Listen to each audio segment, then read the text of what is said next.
kami juga tegang. Jadi waktu itu kan belum banyak informasi sejelas sekarang. Masih di minggu pertama pemerintah mengumumkan kami semua staf harus mengalami isolasi mandiri 2 minggu. Dan waktu itu kan masih bingung, simpang siur sekali infonya ya.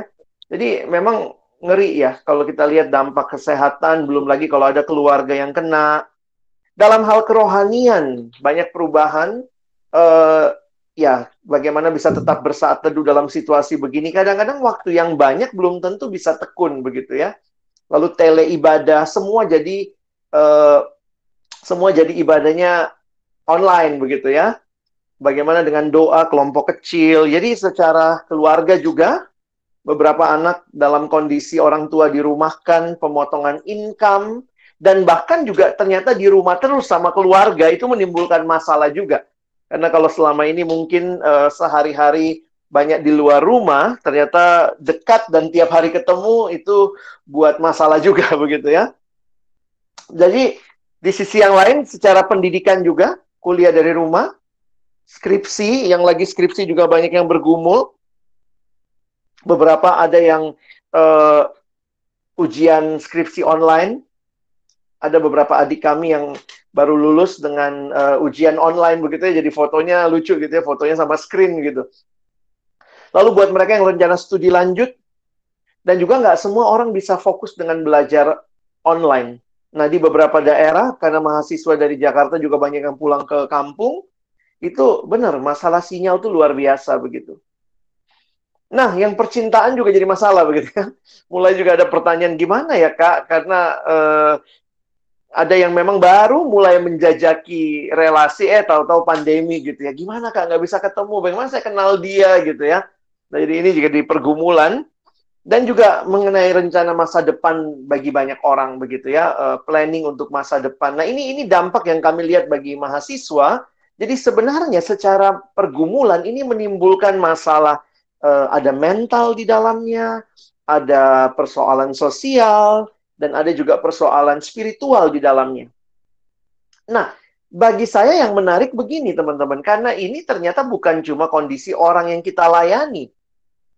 Banyak pengurus komponen juga, mahasiswa juga mengalami dampak ini gitu ya. Sudah mulai malas, bosan tinggal di rumah. Sudah mulai juga ada yang mungkin merasa kayaknya kehidupan spiritualnya kacau begitu. Bahkan juga tidak sedikit dari kita, pelayan-pelayan Tuhan, para staf juga banyak yang mungkin bergumul masa-masa awal ini ya. Kita nggak tahu bagaimana, mulai mati gaya begitu ya. Nah, sehingga bagi saya ini satu hal yang real dialami, dan ini karena jadi pandemi, ini masalah sedunia yang tadinya awalnya cuma masalah kesehatan. Bayangkan teman-teman, ini sekarang jadi masalah sosial, masalah pendidikan, masalah pelayanan, masalah percintaan. Dan disinilah saya pikir kita sebagai pelayanan perkantas, Tuhan hadirkan untuk bisa juga melihat situasi yang ada, dan melihat hal-hal apa yang menjadi bagian penting dari pesan Tuhan bagi kita. Saya pikir krisis akan selalu ada dalam kehidupan. Jangan takut dengan krisis. Sebenarnya sebelum ada pandemi ini pun juga ada pergumulan ya, tapi mungkin itu pergumulanmu, pergumulan keluargamu. Jadi kayaknya ya kita lihat, teman saya enak ya, dia nggak punya pergumulan, saya lagi punya pergumulan. Tapi pandemi ini kan jadi sesuatu yang bukan cuma saya, tapi kemudian orang lain di sekitar saya, bahkan dunia ini gitu ya. Mau di Amerika kayak dia tinggal, di Eropa kayak, mengalami hal yang sama. Nah, karena itu memang akhirnya memang ini jadi krisis global. Nah, saya ingin mengajak kita melihat bahwa sebenarnya dalam situasi krisis yang akan selalu terjadi, kita perlu meresponinya dengan tepat. Saya pakai istilah itu aja ya. Jadi saya sadar betul bahwa krisis akan selalu ada, dan kita perlu meresponinya dengan tepat. Lihatlah hal-hal apa yang perlu kita pegang teguh, supaya krisis tidak melibas kita, tidak melindas kita. Krisis tidak menghancurkan kita, tetapi krisis menjadi seperti ombak di laut, yang kalau kita bisa berselancar dengan baik, kita bisa memakai krisis itu untuk justru keindahan, kemajuan, pertumbuhan, ketimbang hanya melihat itu sebagai sesuatu yang merugikan kita semata-mata. Jadi, saya pikir semua orang lihat ombak bisa macam-macam reaksinya. Kalau buat saya nggak bisa berenang juga jadi ketakutan begitu ya. Tapi harusnya saya belajar berenang gitu. Mungkin buat yang sudah bisa berenang, akan berpikir bagaimana saya ada di atas ombak. Saya nggak mau digulung ombak. Jadi ombak yang sama dilihat dengan perspektif-perspektif yang berbeda, harusnya membuat kita juga bisa melihat ada peluang di dalamnya.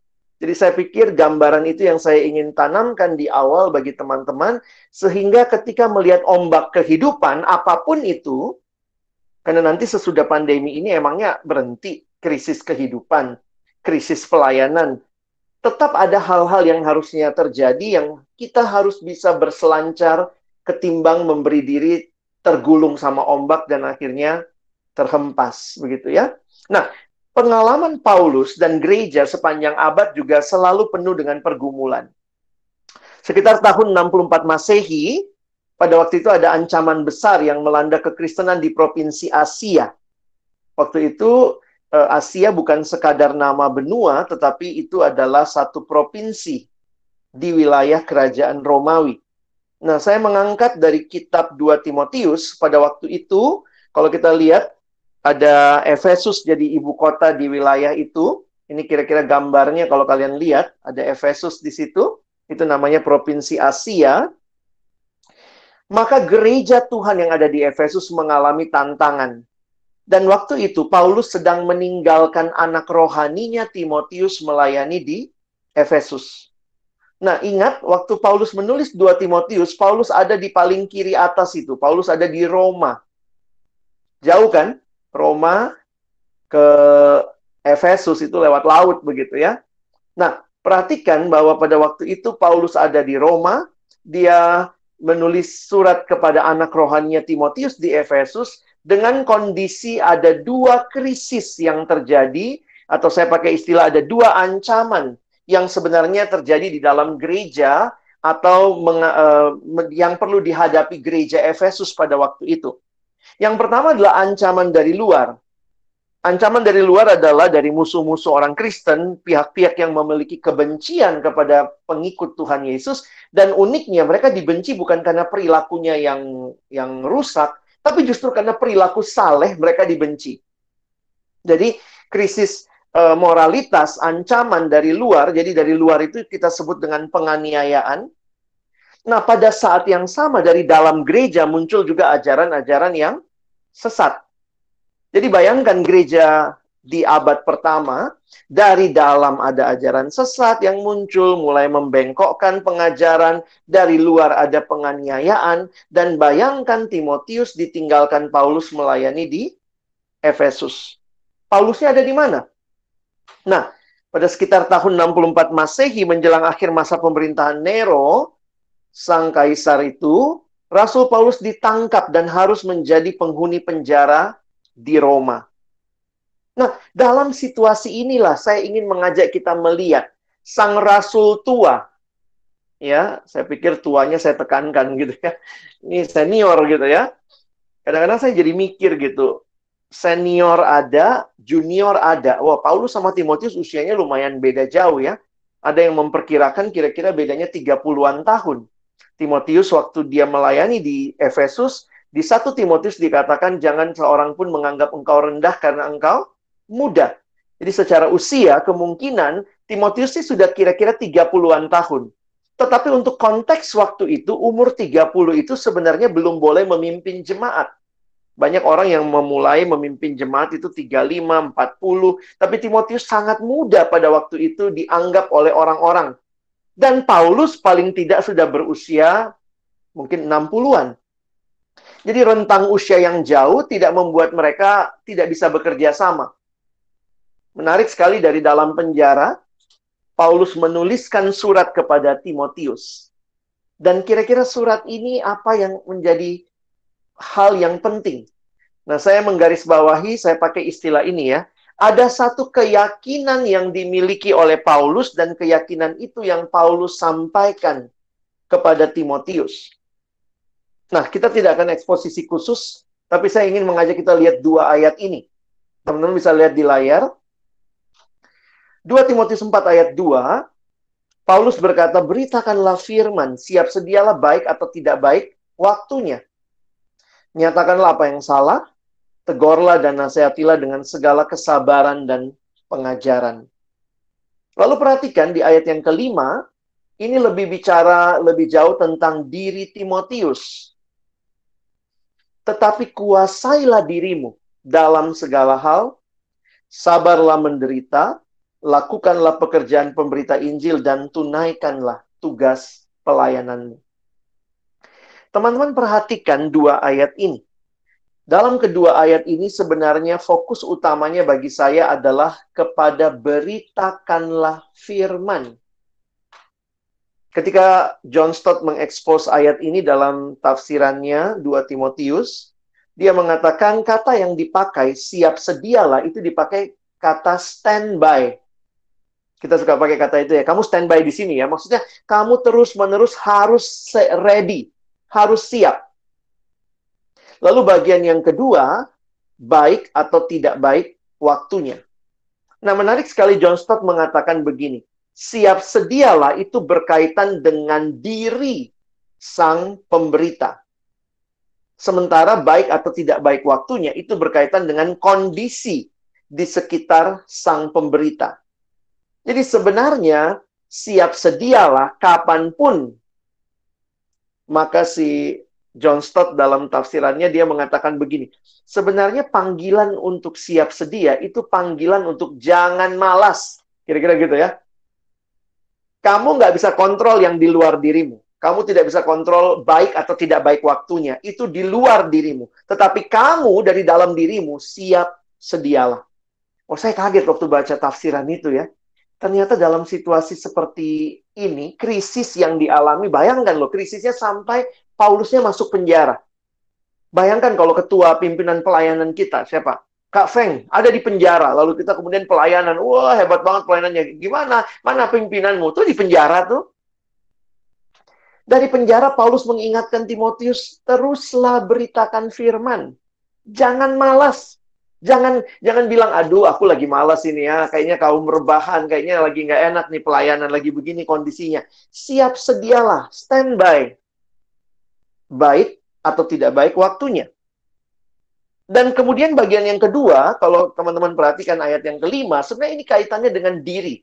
Jadi makanya saya lagi melihat begini, hati-hati atau kita jangan sampai terdiskualifikasi dari pelayanan ini.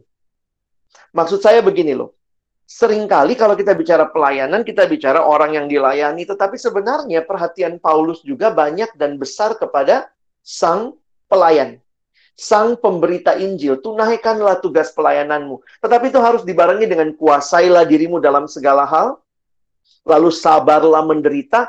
Jadi saya melihat betapa pentingnya kita, teman-teman pelayan kita ya, kita semua pelayan di sini, ada yang BPC, ada teman-teman mungkin BPR, ada yang BPP, ada yang staff, ada yang pengurus komponen.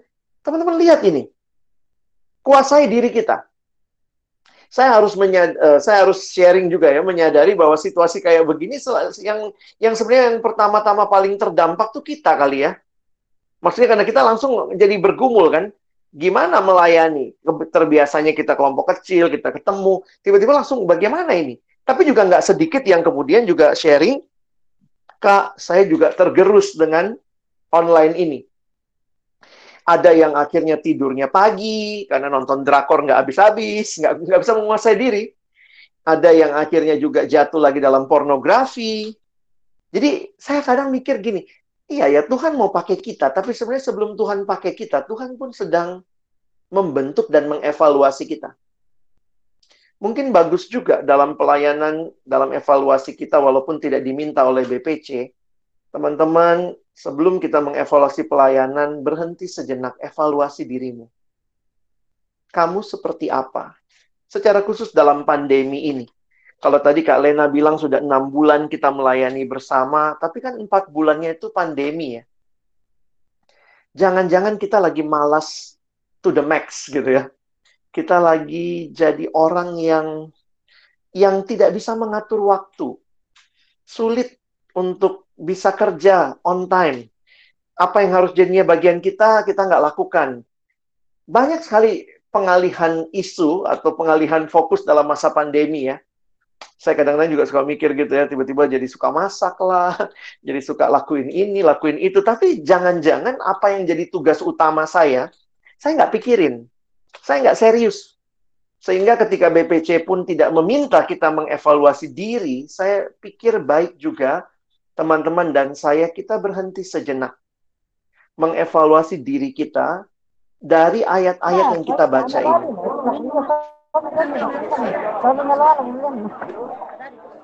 Jadi kita akhirnya bisa melihat apakah benar pelayanan ini kita kerjakan dengan serius.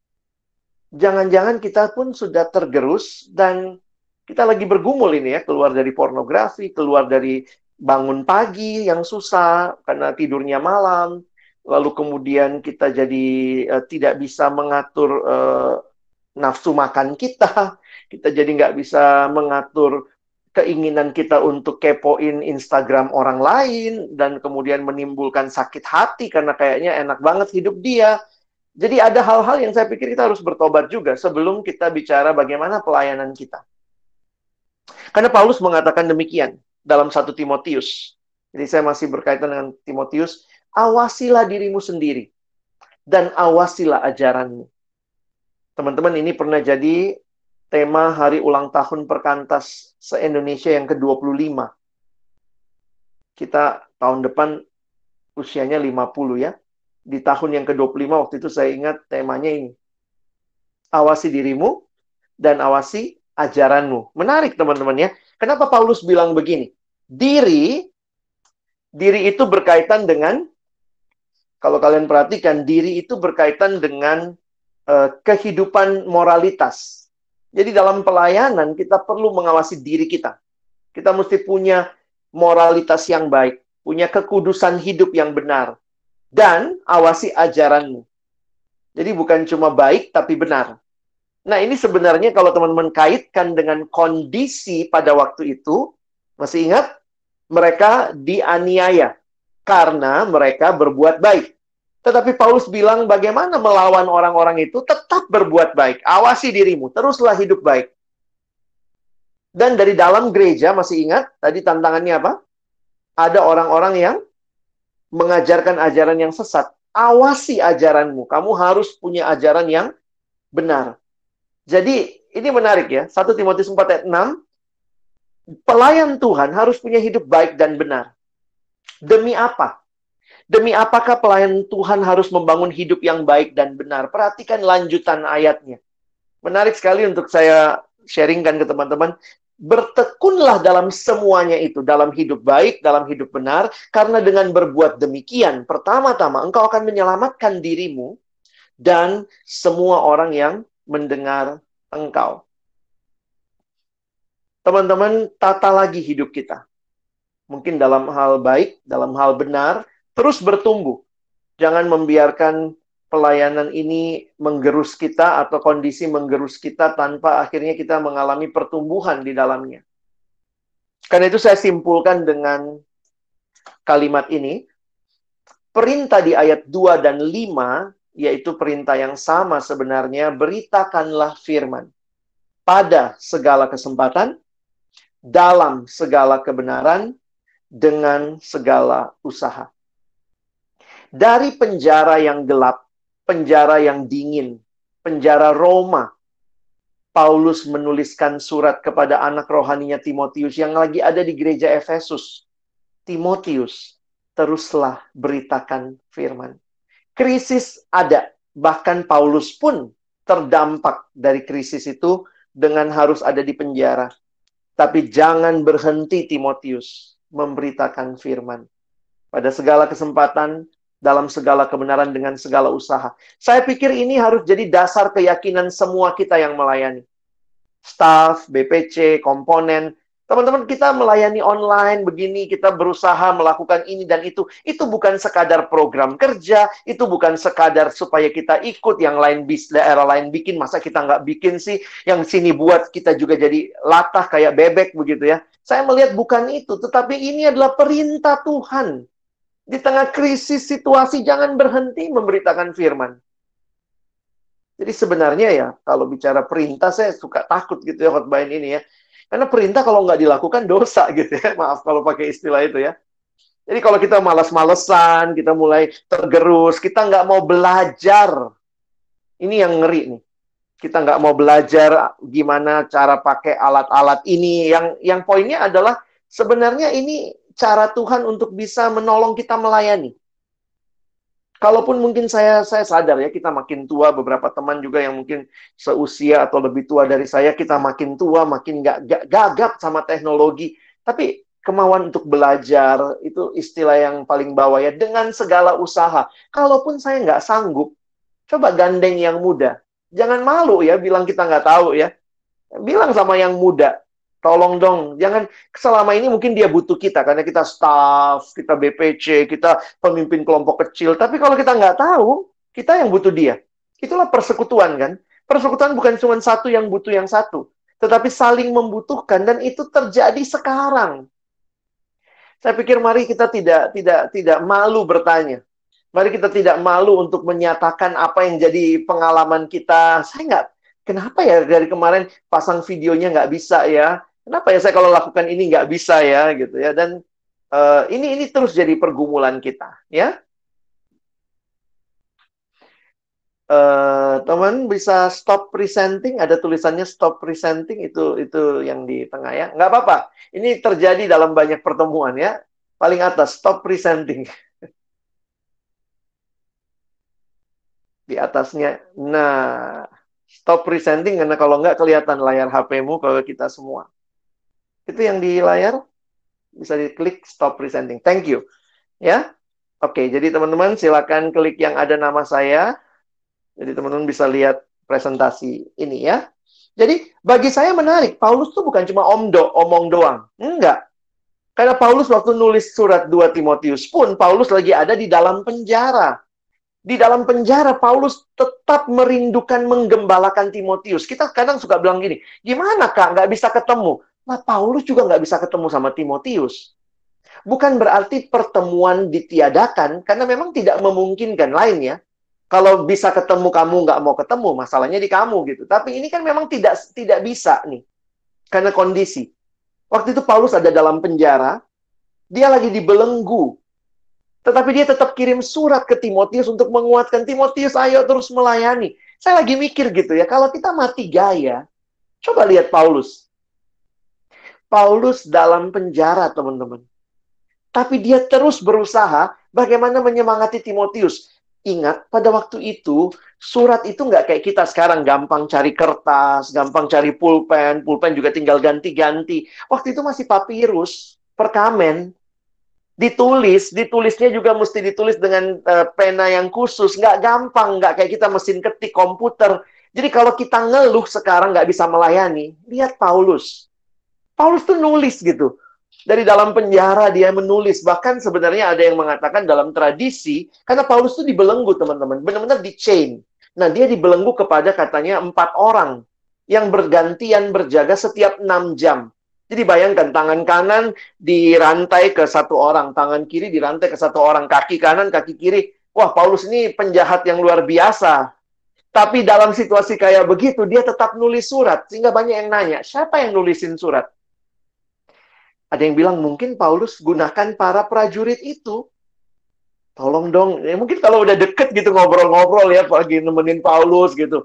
Kamu kenapa sih dibelenggu gini? Ini ada nih berita nih. Tolong ya cariin pulpen, tinta. Tolong. Jadi Paulus tuh pasti berjuang gitu ya. Lalu kemudian dia mungkin mendiktekan, lalu yang satu nulis begitu ya. Nah bayangkan, dia harus lakukan itu untuk membawa berita penguatan bagi Timotius, anak rohaninya, anak kelompok kecilnya kalau kita bilang sekarang, adik PA-nya. Terus kalau kita kayak mati gaya, padahal kita punya HP, kita punya semua lah ya yang Paulus nggak punya. Paulus saja berjuang, teman-teman. Sehingga bagi saya sangat terharu waktu dia mengatakan kalimat ini. 2 Timotius 2 ayat 9. Karena pemberitaan Injil inilah aku menderita, malah dibelenggu. Istilah yang dia pakai benar-benar dibelenggu. Jadi dirantai. Malah dibelenggu seperti seorang penjahat. Tapi lihat, Kalimat ini sangat luar biasa. Tapi firman Allah tidak terbelenggu. Wow, apakah ini keyakinan kita? Aku terlockdown, tapi firman Allah tidak bisa di lockdown. Aku social distancing, aku physical distancing, tapi firman Allah menjangkau. Saya lagi mikir gitu ya, kalau Paulus hidup sekarang, mungkin dia terus-terusan tulis di FB ya. Terus-terusan dia update status di Instagram, di WA Story gitu ya. Kenapa? Karena bebannya yang dalam bahwa Injil harus diberitakan. Bahkan banyak surat, kalau kalian lihat, ini disebut sebagai surat-surat penjara. Surat penjara ini, kalau teman-teman perhatikan, ada 4 surat sebenarnya yang dituliskan dari dalam penjara di Roma yang pertama kali ya. Kalau 2 Timotius itu memang dari penjara juga, tapi penjara di Roma yang kedua kali. Penjara di Roma yang pertama kali menghasilkan Efesus, Kolose, Filemon, Filipi. Berapa surat yang kamu sudah tulis selama lockdown 4 bulan? Berapa konten yang kau buat untuk adik PA-mu misalnya dalam 4 bulan ini?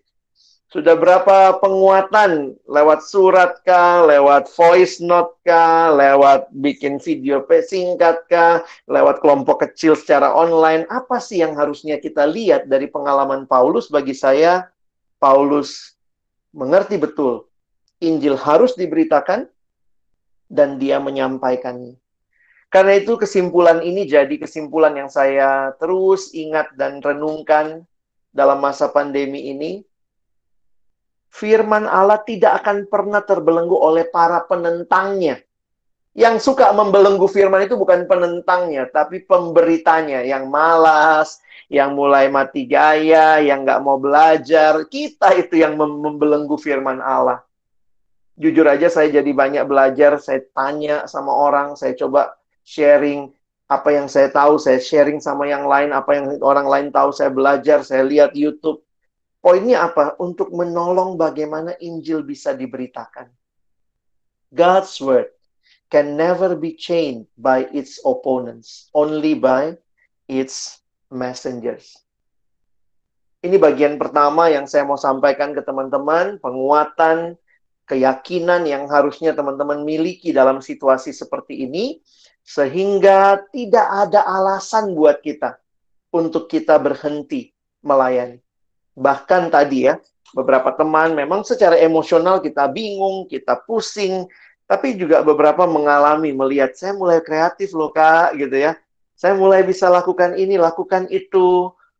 Banyak yang bilang, Kak, tapi di tempatku sinyal susah. Sama kayak Paulus. Paulus juga susah sinyal. Apakah cara melayani sekarang hanya satu-satunya online?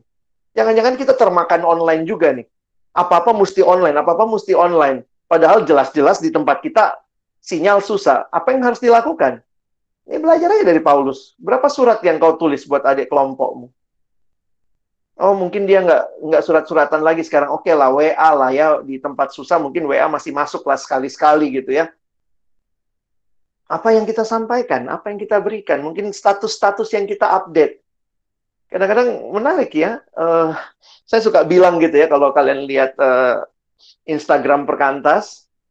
Instagram Perkantas itu saya dulu kan waktu masih sebelum ini ya, SMS gitu, buat SMS semenit menikmati sabda. Kalau masuk Instagram Perkantas udah 1 menit itu loh.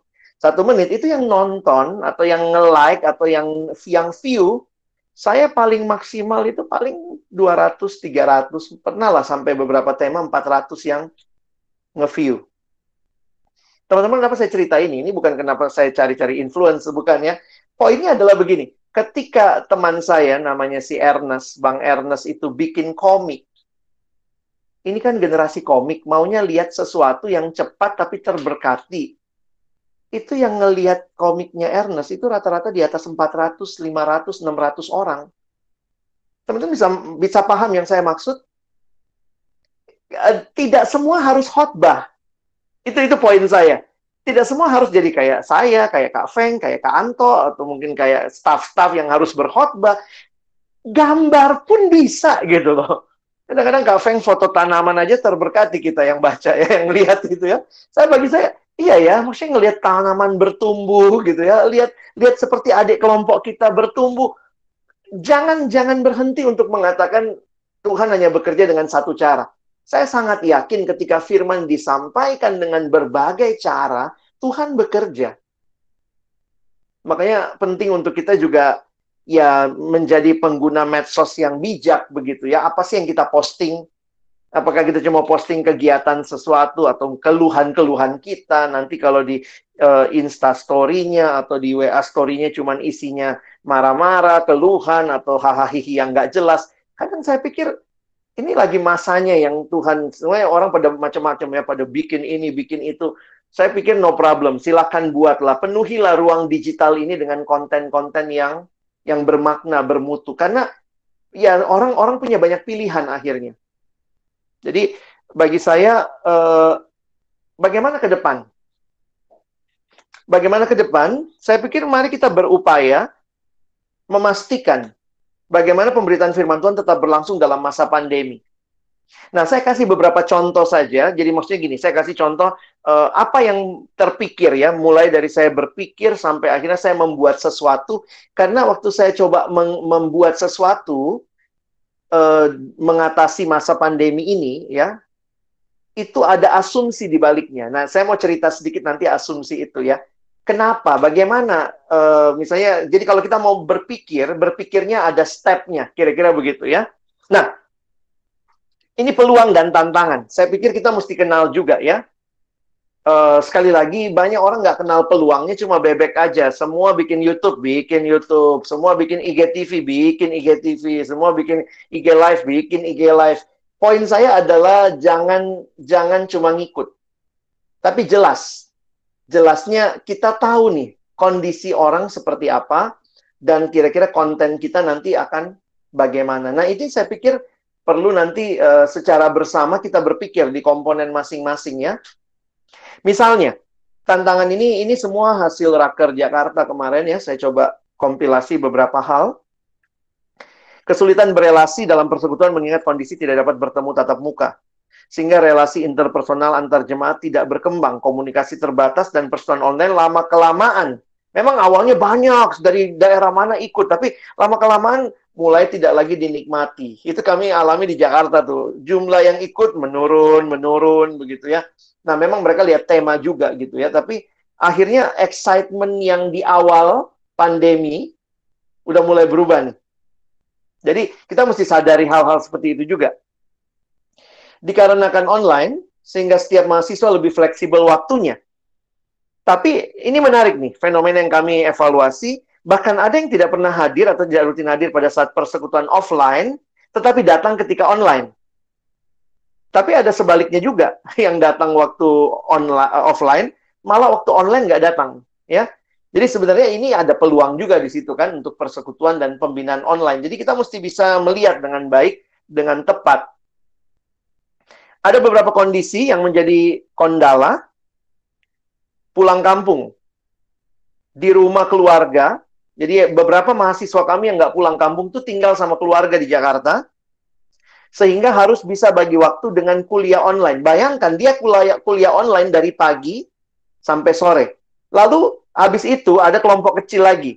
Habis itu ada persekutuan lagi. Jadi, merasa kadang-kadang tidak enak sama keluarga karena seharian dari pagi sampai malam depan laptop, depan HP.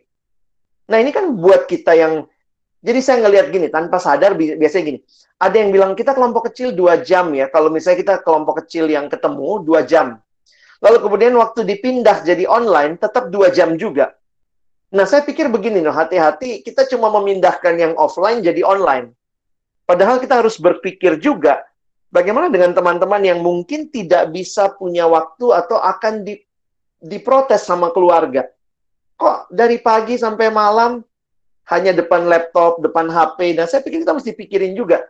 Sehingga apakah persekutuan kita harus selama itu? Nah, ini jadi pertanyaan yang mesti dipikir ya. Dan ada beberapa mahasiswa yang kesulitan kuota internet dan juga jaringan internet. Perlu dipikirkan secara utuh pembinaan baik secara offline maupun secara online. Jadi balik lagi, saya pikir begini loh, tidak semua harus online. untuk daerah-daerah yang memang sulit, teman-teman mesti berpikir keras itu. Ya, untuk daerah-daerah yang mungkin jaringan masih ada tapi kadang-kadang dapat, kadang-kadang tidak, mungkin bisa kombinasi. Ada online-nya, ada offline-nya. Tapi kalau memang benar-benar nggak ada jaringan, ya mesti pikirin offline. Tapi offline-nya apakah perlu ketemu? Nah, ini kan nggak mudah. Nah, ini yang kita mesti berpikir lagi. Jadi, semua tantangan ini membuat kita akhirnya bisa melihat beberapa hal yang penting. Nah, saya dalam pergumulan beberapa bulan ini, akhirnya menemukan memang iya ya, kekuatan pelayanan kita itu bukan di kelompok besar seharusnya. Tapi harusnya ada di kelompok-kelompok kecil. Jadi pastikan bahwa beberapa kampus di Jakarta ada yang nggak bikin pertemuan besar. Jadi pertemuan besarnya, dia gabung sama PMK Kota. Jadi ada beberapa yang memutuskan dia nggak bikin pertemuan besar dalam arti online, tetapi dia memastikan semua kelompok kecil berjalan. Nah, kira-kira begitu. Nah, bagi saya pikir itu ya kekuatannya. Seperti yang Paulus bilang sama Timotius, di benaknya Paulus. Bayangkan, Paulus dalam penjara, di benaknya ada 4 generasi loh. Dirinya, Timotius, orang yang dapat dipercaya, lalu kemudian ada orang lain. Kan itu ngomong ya, yang engkau dengar daripadaku di depan banyak saksi, percayakan pada orang yang dapat dipercaya, yang juga cakap mengajar orang lain. Saya pikir, wow, pemuridan yang Paulus pikirkan, bagaimana terus ada murid yang memuridkan. Sehingga pelayanan online juga ketika kita berbicara hal seperti ini, kita perlu memikirkan dengan dalam. Nah, saya coba berpikir begini ya, untuk pelayanan-pelayanan online, kadang-kadang kalau kita cuma bikin pertemuan besar, kita tidak tahu apa yang jadi respon orang. Jadi kita harus berpikir mendalam, bagaimana juga terjadi keterlibatan yang dalam. Nah, ini yang saya secara pribadi berpikir, kalau memang sulit secara pertemuan besar mendapatkan respon, maka sebenarnya kelompok-kelompok kecil lah ujung tombaknya. Nah, sekarang di dalam dunia online, saya coba share ya. Ini beberapa hal yang saya pikir jadi prinsip dalam pelayanan online adalah engagement. Sekarang kalau teman-teman lihat juga, jadi ini kan istilah-istilah YouTuber sekarang ya. Tapi itu ternyata istilah yang lebih alkitabiah juga waktu saya renungkan gitu. Jadi dulu itu influence seseorang, pengaruh seseorang dilihat dari berapa banyak jumlah followernya. Jadi makanya dia bilang, oh dia influencer. Kenapa? Followernya sampai 10.000. Jadi orang suka ngelihat yang namanya influence, kalau dia punya banyak follower. Benar, secara teori ya, kalau banyak yang ikut YouTube-mu, ya banyak ikut IG-mu, ya kamu memberi pengaruh kepada sekian banyak orang. Tetapi, sekarang ini dalam perkembangan yang lebih lanjut, mereka mengatakan, no, bukan cuma berapa follower, tapi berapa engagement-nya. Nah, kalau kalian main YouTube, kalian ngerti lah ya, yang sekarang diukur tuh engagement-nya. Kalau mau dapat monetisasi segala macam, yang dilihat engagement-nya. Kamu bisa punya 10.000 follower, tapi setiap kali kamu misalnya throw konten, bagikan konten, yang nonton cuma 2 misalnya. Berarti engagement-mu cuma 2. Nah, itu yang sekarang kemudian dilihat oleh media-media sosial. Jadi sekarang kalau teman-teman lihat misalnya di YouTube, bisa masuk ke YouTube Studio, kita bisa lihat tuh berapa engagement-nya, lalu kemudian berapa yang nonton, retention-nya berapa banyak. Saya pikir memang begini, kita kan pelayanan Kristen nggak cari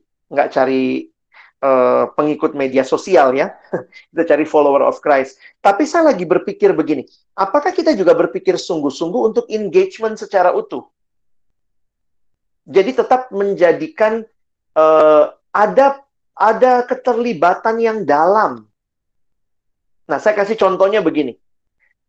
Beberapa kampus di Jakarta, atau saya lihat juga di beberapa daerah, merasa sudah cukup bikin kebaktian online. Yang datang tadi, PAK kita yang datang, kampus ya, maksudnya yang datang tadi 70 orang loh. Terus kemudian yang satu bilang, yang datang di tempatku 100 loh. Jadi kadang-kadang kita excitement sama jumlah ya. Tapi jangan pikir jumlah itu, yang penting saya sudah throw konten, pokoknya ada sekian orang waktu saya live, dia ikut, tapi berapa banyak engagement. Nah, engagement ini yang saya pikir perlu kita sadari, disinilah peran kita dalam pelayanan ke depan, kalau masih punya waktu ke depan kita melayani, kita mesti pikirin engagement-nya. Supaya bukan cuma sharing knowledge. Tapi ini nilai-nilai yang lama, bagaimana berjalan bersama. Dan ini nilai pemuridan kan? Karena kehidupan iman itu tidak cukup hanya dibicarakan, dikhotbahkan, di YouTube-kan, tapi perlu ditransfer dengan pemahaman, teladan, pengalaman iman, interaksi yang utuh. Sekarang kita mesti pilih. Kalau sekarang situasinya lagi nggak bisa ketemu, maka bagaimana kita mensiasati itu? Karena kalau Paulus sama Timotius kan deket ya hubungannya ya. Bahkan kalau kalian lihat, Paulus pernah ngajak Timotius pelayanan bareng, dan Timotius ngelihat langsung tuh Paulus dianiaya, menderita, makanya dia bilang, engkau telah ikut menderita. Tapi poin saya adalah, di sini pentingnya engagement, pemuridan, ini nih, mentoring personal akhirnya. Nah, gimana bentuknya? Ya bentuknya sebenarnya sama aja kayak offline ya. Saya suka bilang sama adik-adik kalau kita offline, ingat ya, kamu itu mimpin kelompok kecil, 7 orang atau 5 orang. Tapi, yang kamu pimpin, walaupun 7 atau 5 orang, kamu pimpin 5 orang, tapi sebenarnya perhatian kamu harusnya pribadi. Nah, jadi saya lagi berpikir begini kali ini, kalau kita mau kombinasi ya, lakukanlah pelayanan-pelayanan personal. Misalnya, kayak kita sudah ikut webinar atau kita ikut kebaktian, mungkin kita juga perlu, makanya kalau kita lihat di Zoom misalnya, dia masuk ada breakout room-nya. Nah, memang Zoom itu jadinya harus berbayar. Itu breakout room itu kan sebenarnya pola engagement. Sehingga bukan cuma, banyak yang datang tadi, Zoom-nya 1000 yang datang, tapi berapa banyak yang ngerti apa yang disampaikan. Jadi minta respon. Nah, saya lagi berpikir juga bagaimana mungkin persekutuan-persekutuan misalnya membuat kesempatan di mana kita bisa masuk ke dalam relasi yang lebih personal. Saya bilang sama satu kelompok kecil pembinaan ya kemarin di Jakarta, saya bilang gini, mungkin sekarang kita perlu juga, jangan merasa PKK ini kan kita punya WA nih. Kita punya grup WA kelompok kecil, tapi kita merasa, setiap pagi saya selalu selamat pagi, Tuhan berkati, kirim ayat. Tapi mungkin kita perlu kirim ke pribadi demi pribadi. Bukan merasa cukup kalau sudah blast di WA group. Nah, saya nggak tahu kedekatan kelompokmu seperti apa. Tapi mungkin perhatian personal yang dia nikmati dalam situasi yang sebenarnya banyak orang kesepian, ketakutan. Itu jadi penting. Atau misalnya WA pribadi. Gimana kemarin waktu ikut acara ini? Kamu dapat coba sebutkan 2 hal yang kamu, atau gimana lah pakai bahasa yang nggak formal ya. Ada apa beda yang kau dapat kemarin dari pertemuan itu? Coba kau lihat 2 hal yang kau dapat misalnya. Kita lebih bisa minta engage yang lebih dalam. Dan sebenarnya perhatian bisa terjadi di situ. Makanya teman-teman, saya harus katakan pelayanan online bagi saya itu tidak menggantikan pelayanan offline. Karena ini tidak saling menggantikan. Tapi saya pakai istilah saling menambahkan. Karena nanti kalau sudah selesai pandemi ini pun, saya pikir salah satu bentuk yang bisa kita tambahkan dalam pelayanan kita adalah pelayanan online. Jadi mungkin 3 bulan sekali kita online lagi supaya yang Papua bisa ikut, daripada jauh dia datang naik pesawat mahal. Tapi yang seminggu-seminggunya, yang sebulan-sebulannya mungkin tetap offline kalau nanti sudah memungkinkan. Tapi nanti yang online-nya kita tetap merasa, penting nih kita 3 bulan sekali bikin yang online yuk. Nah, karena itu, karena tidak saling menggantikan, stop komplain tentang online. Kadang-kadang ada yang begitu, abis online nggak bisa begini, abis online nggak bisa begini, nggak enak kalau online ya, nggak bisa kita lihat ekspresinya. Betul, itu semua memang nggak bisa, karena memang online beda sama offline. Tetapi, kalau begini, saya lagi mikir, perlu kita maksimalkan kekuatan pelayanan online. Apa yang online bisa lakukan? Jadi jangan terus, ya ini otaknya kita ya, online nggak bisa memeluk dia, online nggak bisa. Sekarang pertanyaan saya, yang online bisa lakukan, yang tidak bisa dilakukan offline apa? Kenapa nggak itu yang kita maksimalkan? Saya kasih contoh lah ya, kalau offline itu pemuridan itu terjadi kayak seminggu sekali ya. Datang kelompok PA, minggu depan lagi, tapi kan sekarang bisa terjadi tiap hari. Gimana tiap hari? Ya itu kau WA lah adikmu pribadi tiap hari, tanyakan. Ya, mungkin tidak setiap hari kita mesti tanya sesuatu, tapi misalnya hari ini kita posting ayat, terus kita lihat ada video bagus di YouTube, terus kita bilang, Dek, Saya kirimkan kau video, nah, kau lihat, nah, kalau kau sudah lihat, tolong kasih responmu apa yang kau pelajari. Besok lagi, halo, selamat pagi, nggak usah ada apa-apa, hari itu cuma selamat pagi. Besoknya lagi, mungkin kita share artikel, ada quote yang bagus. Kita buat engagement yang tadinya setiap minggu, sekarang bisa jadi setiap hari. Jadi, maksimalkan yang bisa, jangan ratapi yang tidak bisa. Ih, nggak bisa kayak begini, nggak bisa kayak begitu, kan? Nah, disinilah pentingnya offline online nanti jadi satu hal yang harusnya kita pikirkan, kita gumulkan, dan akhirnya disinilah pentingnya kreativitas. Ada yang bilang, saya nggak kreatif, Kak. Wah, saya kaget juga waktu baca teori kreativitas. Ternyata kreativitas itu berhubungan dengan proses berpikir. Jadi poinnya begini, semua orang bisa kreatif, asal dia mau pikir. Karena kreativitas itu secara teori bilangnya begini, kemampuan untuk memikirkan atau membuat kombinasi yang baru berdasarkan data, informasi, unsur yang ada, membuat atau mencipta sesuatu bukan berarti harus ciptakan sesuatu yang sama sekali baru, tapi bisa gabungan, kombinasi dari hal-hal yang sudah ada sebelumnya. Nah, jadi akhirnya kita sekarang udah lihat lah, mulai ada perubahan, dan di situ ada kesempatan, dalam kesempatan ada perubahan, dan disinilah kita belajar.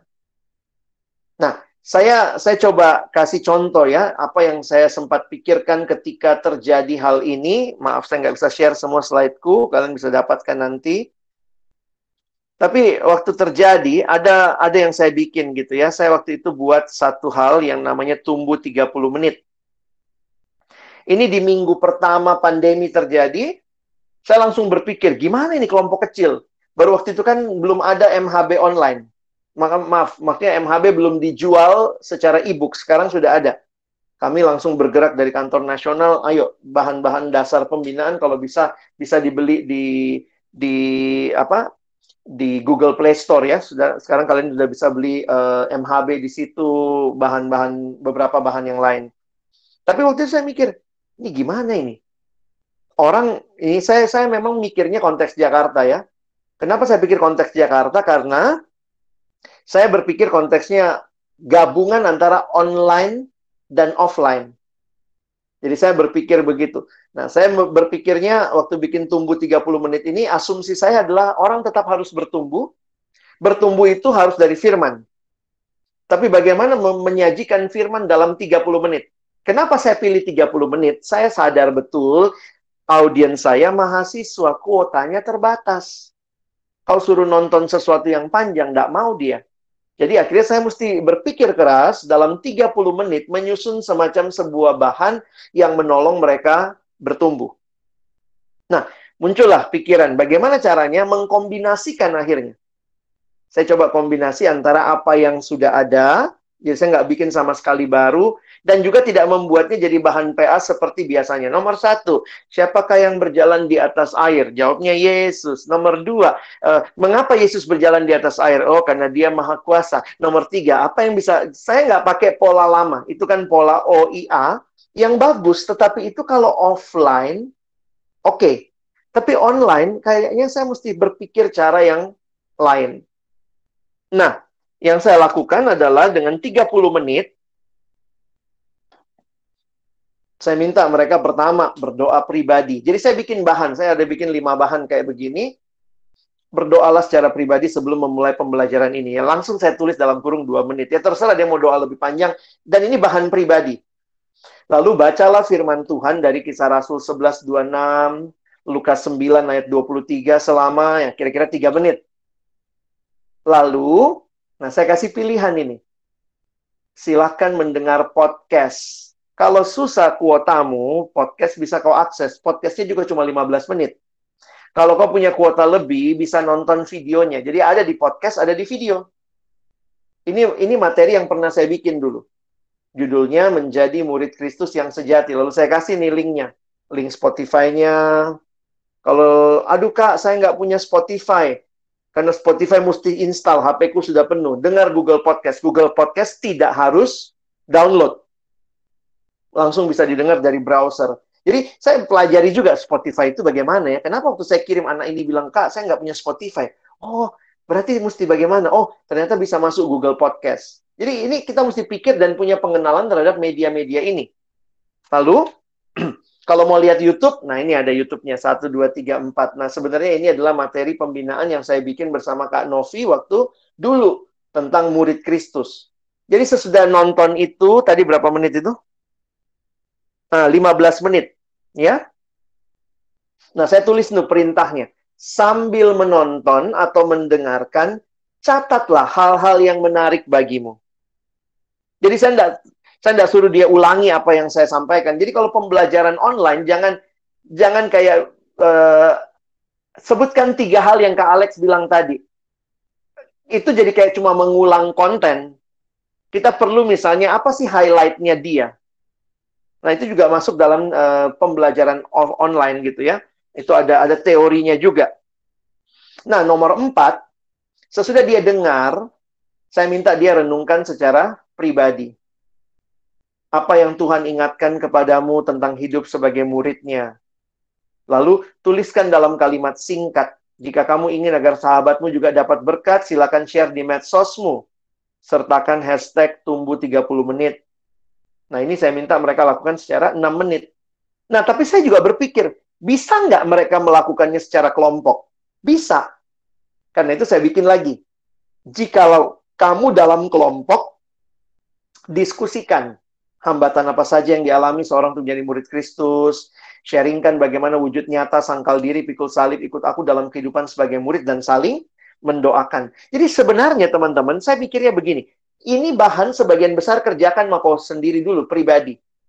Nanti kalau kau rasa butuh, atau perlu ada teman dalam satu kelompok yang kecil, baru kamu baku telepon, bukan dari nomor 1 kau ulangi. Begitu kau baku telepon, karena semua sudah baca atau sudah lakukan yang di atas, langsung kita masuk ke diskusi. Langsung kita masuk ke sharing. Jadi sebenarnya balik lagi dengan asumsi kuota mahasiswa terbatas. Walaupun ada Talkmania atau apa begitu, tapi saya asumsi dasarnya kuota mereka terbatas. Jadi kalaupun dia tidak bisa diskusi, sampai nomor 4, dia secara pribadi dapat sesuatu. Nah, jadi saya masuk ke situ, dan terakhir nih, siapa tahu dia pingin, Kak, saya pengen lebih dalam tahu apa sih yang lain gitu ya. Maka saya ajak dia. Kalau kamu dalam kelompok tadi hambatannya sudah ya. Nah, nomor 5 itu ada lagu. Saya ambil dari YouTube, misalnya ada lagu tertentu, saya ambil dari YouTube. Dia dengar lagu, habis itu dia berdoa agar Tuhan menolong jadi murid sejati 2 menit. Jika kamu mau mendalami topik ini lebih lanjut, kita kasih pilihan di bawahnya. Silakan bisa dengarkan itu. Ada topik like or follow atau call me disciples. Jadi saya memang sudah lihat konten-konten yang sudah ada, saya cuma kombinasi. Poinnya adalah pembelajaran offline online dikombinasi. Ini bisa kita lakukan. Tapi memang teman-teman mesti tahu betul apa yang jadi masalah pergumulan di daerahmu, anak-anaknya tipenya seperti apa. Kalaupun sulit pakai online, sadarkah teman-teman bahwa sebenarnya semua bahan PA perkantas itu bahan PA pribadi? Coba kita lihat, sebenarnya bahan kita ini kan tanpa pemimpin juga bisa. Ini kalau mau bicara bahannya saja ya.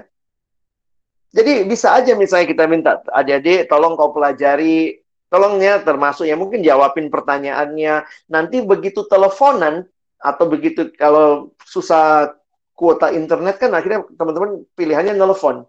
Kalau nelfon kita nggak usah bahas dari awal. Oke, coba kau baca paragraf pertama MHB bab 7. Oke, sudah bab 1, paragraf pertama, coba kau bab 2, paragraf kedua, coba kau paragraf ketiga, coba jawab. Kita bisa aja minta mereka baca dulu, PA-in dulu, dan itu akan kemudian kalian bisa bahasnya lebih singkat ketika ketemu. Nanti sharingnya di WA aja ya, Dek.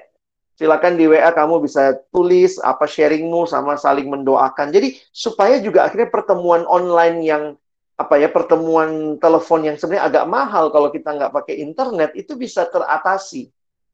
Jadi jangan memindahkan pola offline ke online. PA yang biasa offline 3 jam, nanti KTB-nya juga 3 jam pakai Zoom. Saya pikir itu orang juga capek loh gitu ya. Kalian mesti ngerti juga bahwa kecuali kalau ada yang bilang kita nggak masalah aja, kita memang seneng ngobrol-ngobrol panjang. Tapi sebenarnya kita harusnya bisa mengoptimalkan. Kalau tidak, nanti pertemuan online ini lama-lama jadi capek dan membosankan. Ada yang namanya sekarang Zoom fatigue gitu ya. Orang mulai kelelahan nge-Zoom, kelelahan apa. Dan saya pikir ini yang saya mau coba share ke teman-teman untuk memberikan saja ide. Sehingga mungkin kalian harus bisa bermain cantik lah ya untuk melayani 6 bulan ke depan. Kita pun nggak tahu sampai kapan pandemi ini, tapi keyakinannya sama. Beritakanlah firman, siap sedialah baik atau tidak baik waktunya. Kita boleh berjuang bersama dalam situasi ini. Amin. Jika masih ada waktu dan mungkin ada yang mau bertanya, silakan ya, saya persilakan. Jadi kita bisa sharing ide juga dari apa yang teman-teman mungkin sudah lakukan, saya bisa dengar, kita saling berbagi. Terima kasih.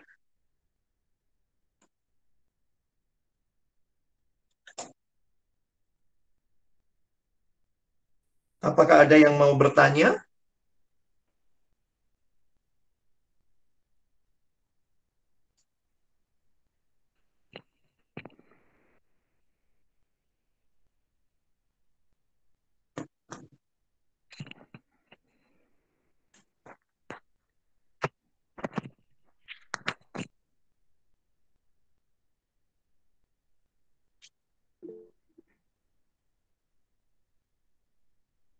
Ya, silakan ya. Saya kasih kesempatan. Kalau memang nggak ada, nanti saya tutup doa. Tapi kalau ada, silakan bertanya. Mau ketik boleh. Langsung open mic juga, biar nggak buang waktu juga boleh.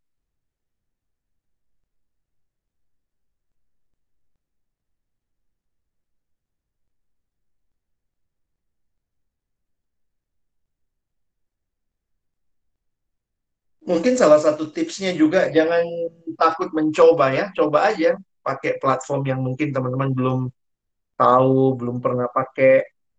Saya kemarin malam lihat-lihat sekarang Google, sorry, Facebook ya. Facebook itu ada fitur baru namanya Room.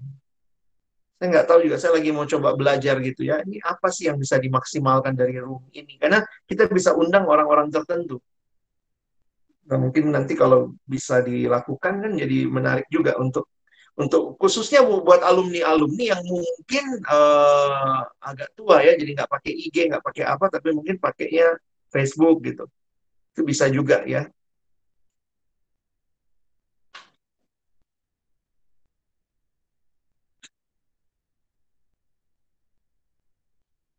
Apakah ada? Saya Kak, Yo, silakan. eh, mau tanya Kak, ini tadi sempat Kak Alex kan sempat menyinggung mengenai semangat awal yang menggebu-gebu, Hmm, kemudian setelah itu semakin menurun. Nah itu hmm, juga sebenarnya juga setelah kami evaluasi, kalau di pelayanan alumni itu juga kondisi itu sekarang sedang terjadi. hmm, Jadi alumni-alumni kita itu semakin menurun awal-awal waktu kami buat pembinaan, kemudian PA alumni iya. itu sangat banyak yang masuk, yang sangat banyak yang mengikuti. Nah, sekarang itu sudah semakin menurun begitu. Hmm, Nah, kira-kira waktu kondisi di Jakarta seperti itu hmm, kira-kira apa solusinya, Kak? Ya mudah-mudahan itu juga bisa menjadi solusi bagi kami di sini. hmm. Terima kasih, Kak. Thank you, Lena. Sebenarnya kami juga bingung karena memang apa ya, ini fenomena kan. Ada hal baru semua kayak bebek gitu ya. Tapi memang akhirnya ketahuan juga karena sangat banyak pilihan sekarang. Saya nggak bisa salahkan. Sangat banyak pilihan. Dan banyak yang bentrok waktunya. Dan semua merasa acaranya penting kan. Makanya saya malah bilang begini ya. Maaf ya, mungkin saya bukan pesimis dengan pertemuan besar. Cuma saya suka bilang sama anak-anak, kalau harus memilih antara pertemuan besar yang mungkin tidak terlalu relate sama kita, ikut ikut webinarnya siapakah atau ikut acaranya siapa, kalau nggak terlalu relate sama kamu, eh, khusus buat mahasiswa ya, sisakan kuotamu atau spare kuotamu justru buat kelompok kecil, karena itu bagi saya yang benar-benar menolong pertumbuhanmu karena engagement-nya lebih dalam ketimbang ikut acara ini, ikut acara itu. Nah, makanya sekarang jadi pergumulan karena memang rata-rata acara alumni itu cuma acara besar ya. Beberapa PA wilayah pun juga kan jumlahnya agak besar. Nah, mungkin penting sebenarnya ada orang-orang yang memperhatikan ke bawahnya begitu. Ya itu yang mesti kita pikirkan. Misalnya ya kayak begitu-begitu ya, japri-japri untuk tanya pergumulan, pokok doa. Karena orang di acara Zoom, webinar yang besar nggak mungkin cerita bagaimana dia terdampak, bagaimana dia sampai harus dipotong gajinya. Tapi kalau kita kontak pribadi, engage, itu bisa ketahuan. Nah, di sisi yang lain, optimalkan sebenarnya teknologinya. Jadi misalnya begini juga ya, saya melihat memang tidak bisa kita bikin sama seperti offline. Jadi rata-rata saya lihat persekutuan yang cukup aware dengan situasi, maka kebaktiannya tuh nggak lama. Jadi itu orang kalau pertama kali datang lalu sudah berasa lama, sudahlah itu tanda-tanda dia nggak akan datang lagi. Jadi bisa jadi karena kita kadang-kadang gitu ya, sama persis kayak offline.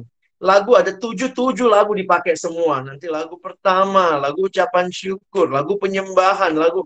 Padahal kan dalam situasi seperti ini, nah, itu yang terjadi di PMK Jakarta. Jadi kayak kami mencoba mempersingkat beberapa hal. Lalu kemudian ya kayak mendorong semua pembicara pakai PowerPoint. Jadi itu perjuangan ya. Bayangkan kita lihat lihat apa? Lihat screen kalau gelap aja begitu. Itu bagi saya juga jadi kayak kita memang berjuang lah secara teknologi, kita coba tambahkan apa, kita kemudian minta respon, tolong teman-teman jawab di grup chat. Terus kayak tadi saya minta tolong teman-teman tulis di Menti. Itu sebenarnya upaya untuk membuat engage ya. Walaupun balik lagi dalam pertemuan besar engagement itu akan kurang. Akan sulit dikontrol. Nah, tapi itu yang mesti dipikirkan. Misalnya kami menetapkan persekutuan kita tidak lebih dari 1,5 jam. Berarti apa yang disingkat? Bagian mana? Nah, waktu itu kemudian kemarin tuh kita pokok doa kan. Nah, dulu tuh pokok doanya anak-anak mahasiswa tuh dia doanya panjang gitu. Seperti lagi offline gitu ya. Nah, dia doanya panjang lalu di layar kosong. Gitu ya, sorry. Semoga udah jelas ya, Ken. Jadi di layar tuh kosong. Saya bilang ini gimana nih? Jadi kita pikirin, misalnya waktu itu saya bilang, kalau kita doakan, misalnya, kita doakan, kan kami ada doakan kampus ya. Misalnya, mari kita berdoa hari ini untuk kampus Trisakti. Saya bilang, pasanglah, ada slide kan, spot fotonya kampus Trisakti. Jadi waktu orang dibacakan doanya, atau dia ikut berdoa, karena pasti kita juga sambil lihat screen. Begitu ya. Nah, itu istilah yang terjadi. Jadi satu sisi memang perhatikan psikologi ibadah online, jangan terlalu lama, ada yang mesti dipendekkan. Lalu kemudian yang kedua, mungkin pikirkanlah hal-hal yang bisa lebih engage supaya orang tidak, kalau saya ternyata cuma jemaat, selama 1,5 jam hanya mendengar orang ngomong, belum tentu saya suka. Pasti sambil-sambil cek HP. Karena itu yang terjadi ya, suka tiba-tiba ada yang left, ada yang keluar, ada yang join lagi, karena kepencet lah. Nah, tapi kalau kita sering melakukan engagement, teman-teman coba tulis di kolom chat ya, apa responmu terhadap sesi hari ini. Mau nggak mau mereka akhirnya, oh ya nanti ditanya apa lagi ya, nanti ditanya apa lagi ya. Nah, mungkin secara psikologisnya begitu. Tapi lebih jauh dari itu ya, jangan lupa ya, orang datang sama Tuhan karena kita perlu berdoa, minta Tuhan bawa mereka datang. Kita hanya bisa lakukan yang terbaik dari sisi kita, tapi kerinduan yang terdalam, biarlah Tuhan yang menolong untuk mereka punya kerinduan. Mungkin itu kali lah, Lena ya. Oke, Kak. Makasih, Kak. Ya, sama-sama. Ada pertanyaan di chat grup, Kak. Iya.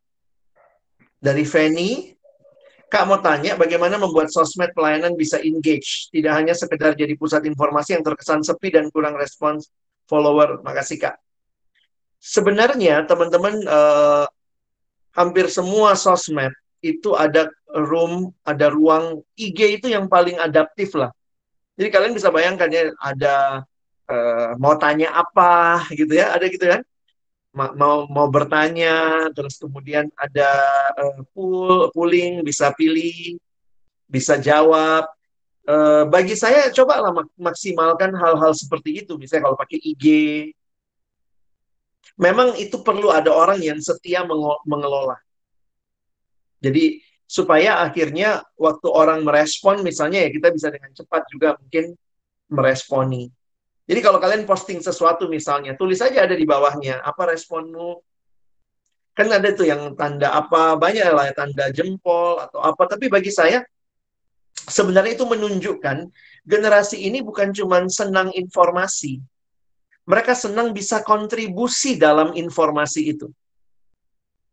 Nah, sebenarnya pola-pola kayak menti tadi, kalau saya mulai, lalu saya hotbain kalian, semua yang saya hotbain itu bisa apa yang kamu tulis. Tapi waktu kamu tulis duluan sebelum saya hotbar, kamu udah bilang ini loh kondisinya, Kak. Kamu merasa kamu didengar. Padahal jujur aja slide saya juga sudah tahu hal-hal itu. Tapi saya pengen dengar, benar nggak di Makassar seperti ini? Benar nggak di BPC Sulsel? Nah, itu yang namanya engagement. Nah, kami juga coba. Anak Jakarta juga agak bingung gitu ya. Jadi setiap kali habis kebaktian PMK Kota, kita minta mereka, kita bikin template untuk mereka isi. Kita minta mereka WFH, witnessing from home. Jadi kamu dapat apa tadi? Coba kamu tag ke beberapa teman. Ada kan anak sekarang kan postingnya gitu ya. Coba tag ke beberapa temanmu. Nah, jadi kita bikin template-nya. Kan sekarang gampang pakai Canva, pakai apa. Nah, poin saya adalah kita mesti berpikir keras untuk engagement. Supaya, nah tapi engagement yang paling sederhana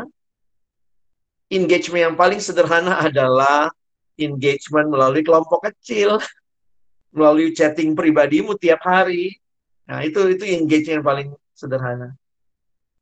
Sorry ya, aduh ya Lemon apa putus-putus ya.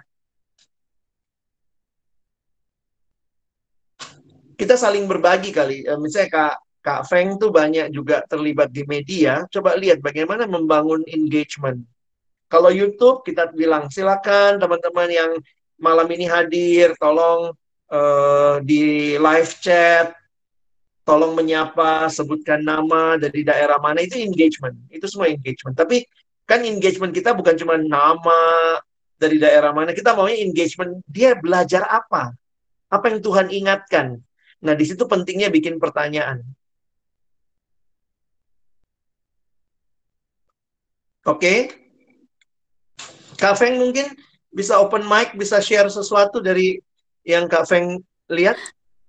Mungkin bagus juga cerita dari Kak Anto Pakaang. Tadi saya baru lihat juga YouTube-nya, itu dia share 10 ayat hafalan gitu ya, singkat padat dan jelas.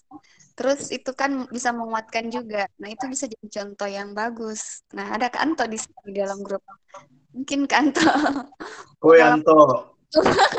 Arianto, Kak Arianto. Lihat sekitarmu. Lihat sekitarmu. 10 ayat hafalan itu kan sebenarnya satu metode yang bagus untuk kelompok kecil. Ya, kelompok kecil di mana kita cuma kasih dia ayat-ayat hafalan-hafalan misalnya dalam menghadapi masa-masa sulit, masa-masa penderitaan, kita kan pasti akan cari ayat-ayat mana sih yang bisa support, yang bisa menguatkan. Nah, Kak Anto itu menghadirkannya di YouTube begitu dengan desainnya, dengan warnanya Kak Anto gitu ya. Dengan suaranya Anto yang khas. Khas, iya betul. Jadi dengarkan suaraku. Dengan warna seperti itu kan sebenarnya itu adalah satu metode untuk engage audience gitu ya, untuk menolong orang untuk bisa jadi ada warna yang lain begitu. Itu Kak Alex bisa jadi contoh real. Thank you. Anto mau share? Ya Kak Anto silahkan. Aku nggak bisa kedengaran suara nih, kenapa ya? Shalom. Shalom. Iya, saya kemarin itu kan lihat anak-anak KTB kan pada mengeluh, Kak, saya susah nih gimana menghafal ayat, dan juga saat teduhnya malah sudah mulai ini kacau begitu loh. Akhirnya oke, kalau dibilang kalau kakak kirim sesuatu baru saya saat teduh gitu kan. Wah, bagaimana ini? Akhirnya cobalah untuk buat ayat hafalan dan combine dengan renungan sedikit begitu.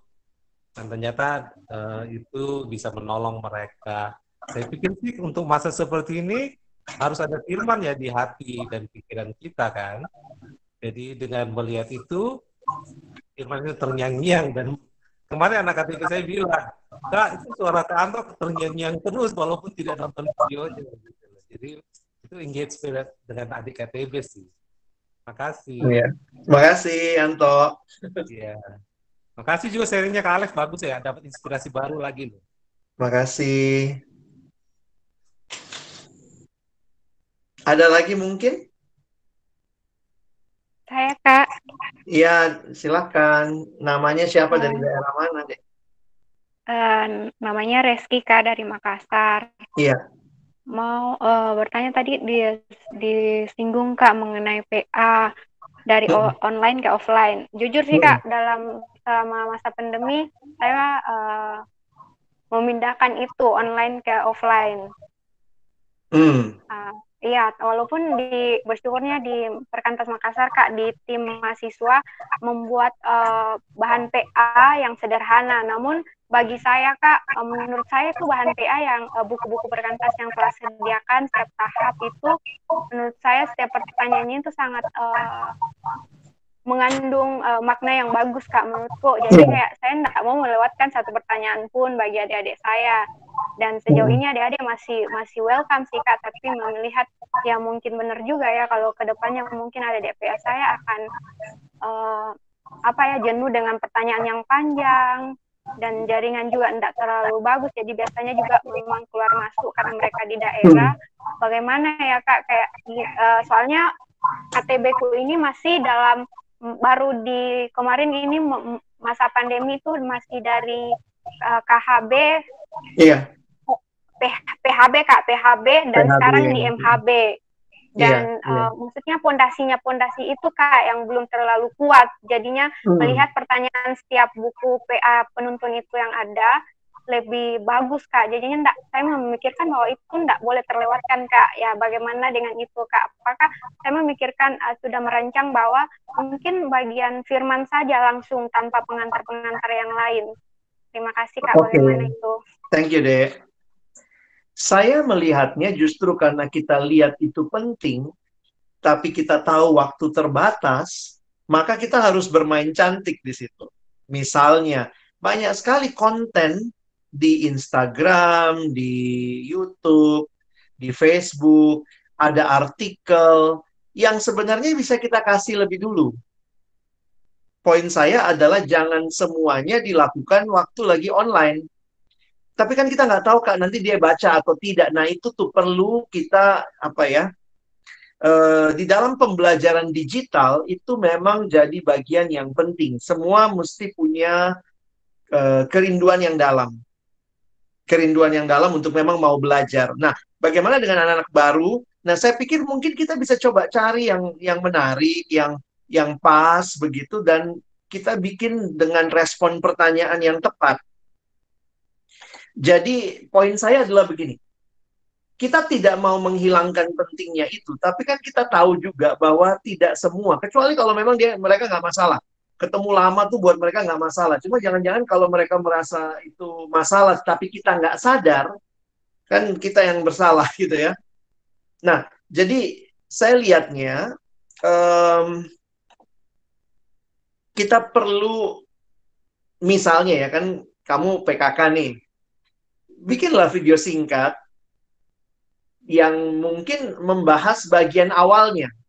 Bagian awal yang, dan kan nanti PA-nya mau langsung masuk ke bahannya, langsung mau masuk ke PA-nya. Maka di bagian awal kamu bisa cerita, coba dengar kayak punya Kak Anto ya, dia bercerita.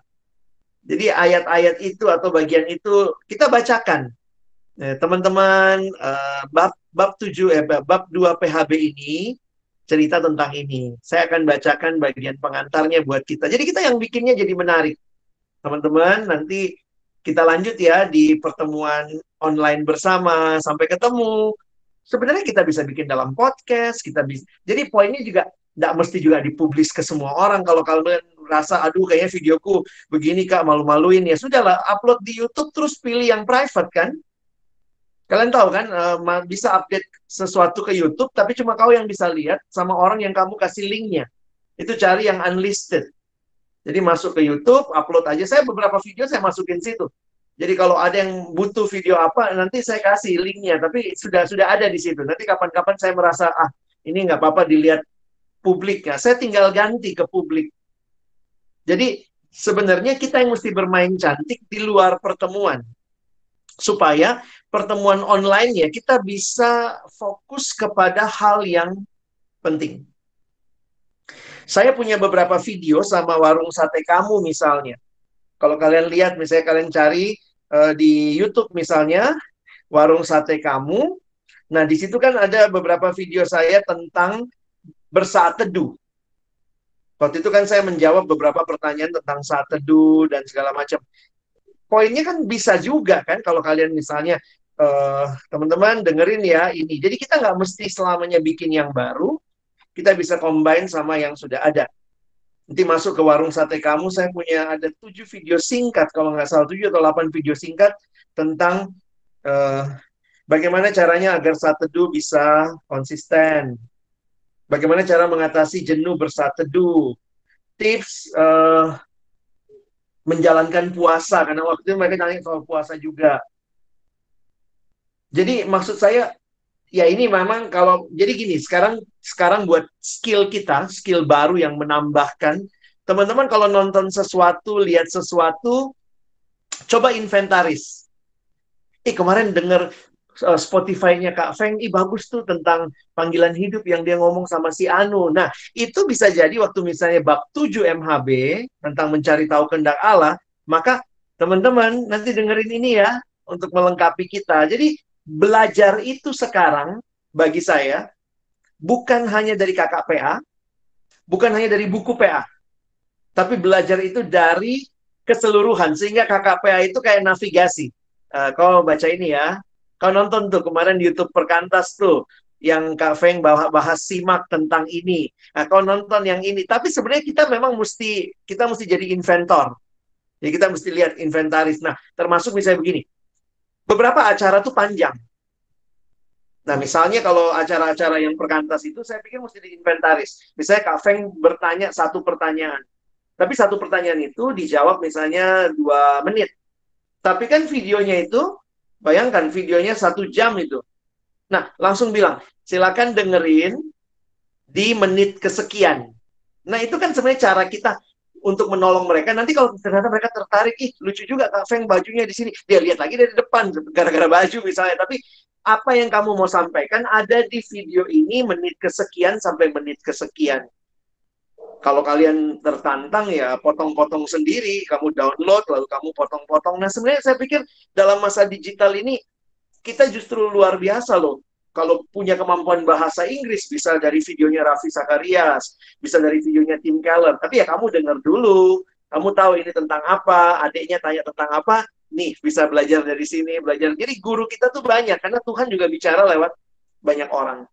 Nah, hal-hal yang lain yang tidak bisa dilakukan guru-guru yang namanya Tim Keller, yang namanya Raffi Sakarias, itulah yang kita perjuangkan dalam engagement. Apa yang mau didoakan, itu kan Tim Keller nggak bisa nanya gitu ke adiknya, kamu yang bisa nanya. Tapi kalau masalah bahan sih, banyak dia bisa dapat dari mana-mana. Gitu kira-kira ya, Dek? Makasih, Bang. Sama-sama.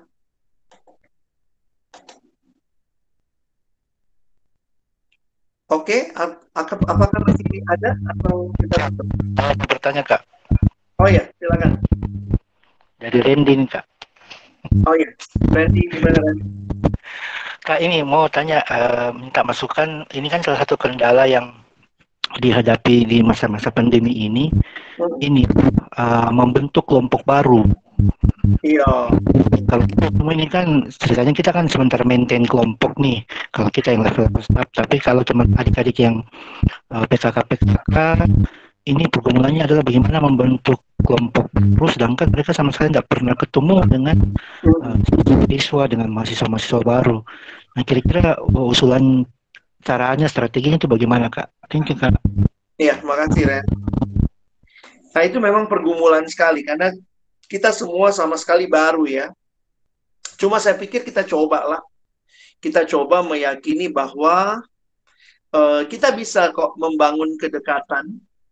Sebenarnya kita mesti meyakini itu ya. Kita bisa membangun kedekatan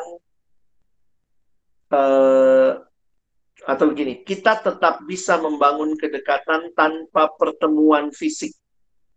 Keyakinan itu yang saya pikir itu kelihatan lah dari Paulus, dari rasul-rasul yang tulis surat. Dia bisa begitu pribadi loh dalam surat-suratnya, padahal kan dia lagi di penjara, nggak ketemu mereka secara fisik. Memang dia pernah ketemu mereka. Tapi kitab Kolose misalnya, dalam kitab Kolose itu kita yakini, kan itu surat dari penjara ya. Kolose itu katanya Paulus kan belum pernah ke Kolose. Jadi bagi saya, jemaat Kolose kan tidak dirintis langsung oleh Paulus, tapi dia bisa punya surat yang nadanya bagi saya tetap personal. Jadi dari dasar berpikir itu, saya selalu coba cari di firman-nya, ada nggak sih dasar berpikirnya ya? Saya tetap harus berjuang dan meyakini kalau Paulus bisa Tuhan pakai menggembalakan jemaat yang dia belum pernah ketemu. Waktu dia tulis surat sama Roma, dia belum pernah ke Roma loh. Itu unik juga tuh. Waktu dia tulis sama Kolose, dia nggak pernah ke Kolose dan tidak ada dalam sejarah mencatat Paulus pernah ke Kolose. Tapi dia pernah punya surat yang begitu personal, begitu kuat dalam ininya ya. Sehingga bagi saya, ayo kita coba. Pertama cari data kan.